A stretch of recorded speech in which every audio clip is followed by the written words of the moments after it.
TRIL transformer and rectifier limited India limited and Emico जो है Alcon India limited का Q3 result जो है वो क्विकली समझते हैं। एमिको एमिको एल्कॉन जो है ये एक माइन में जो है इस्तेमाल होने वाली मशीनें बनाती है, जैसे कि कोयला निकालने की मशीनें, लोडर, डंपर, ड्रिल मशीनें। ज़्यादातर मशीनें कोल इंडिया जैसे बड़ी सरकारी कंपनियां जो है खरीदती है।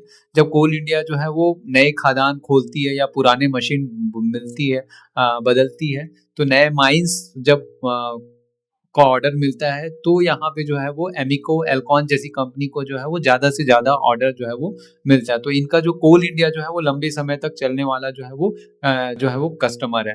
माइनिंग में मशीनें जो है वो स्पेयर, रिपेयर, रिप्लेसमेंट, इन सब से जो है बेसिकली इनको जो है वो रिवेन्यू जो है वो जनरेशन होता है यहाँ पे जो है।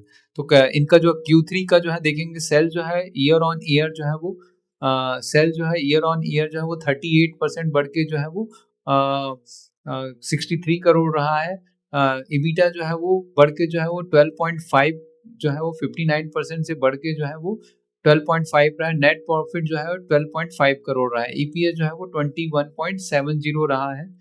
इनका जो है वो बेसिकली जो है स्ट्रॉन्ग जो है वो 38% का सेल्स ग्रोथ रहा है। दूसरी कंपनी जो है वो transformer and rectifier India limited जो है वो बेसिकली जो है ये ट्रांसफार्मर जो है वो ट्रांसमिशन लाइन जो है वो ये जो है वो ट्रांसफार्मर बनाती है। इलेक्ट्रिसिटी जो है वो जनरेशन के लिए जो है वो जहाँ पे जो है पावर प्लांट है वहाँ पे जनरेट होता है। इलेक्ट्रिसिटी जहाँ पे ट्रांसमिटेड होता है वहाँ पे बिग टावर ग्रिड्स में यूज होता है ना। Electricity is used factory, metros, renewable plants यहाँ पे यूज होता है। नो ट्रांसफार्मर, कोई पावर फ्लो नहीं होता है। तो बेसिकली जो है वो TRIL का जो है मेन Q3 जो है वो TRIL इलेक्ट्रिसिटी TRIL बेसिकली जो है वो ट्रांसफार्मर मेकिंग कंपनी है, जहाँ पे इलेक्ट्रिसिटी जनरेशन होता है, इलेक्ट्रिसिटी ट्रांसमिशन होता है, इलेक्ट्रिसिटी का यूज होता है, वहाँ पे ट्रांसफार्मर की यूज होती है। इंडिया जो है वो मोर पावर प्लांट्स बना रही है, सोलर, विंड, थर्मल, जो है ह्यूज पुश पर भी transmission line and grid upgrades. तो factories, data center, EV charging, यहाँ पे बहुत ज़्यादा जो है वो पावर चाहिए और ज़्यादा ट्रांसफार्मर की ज़रूरत यहीं पे जो है वो पड़ती है। तो इनका जो है वो Q3 का जो है वो रिजल्ट देखेंगे।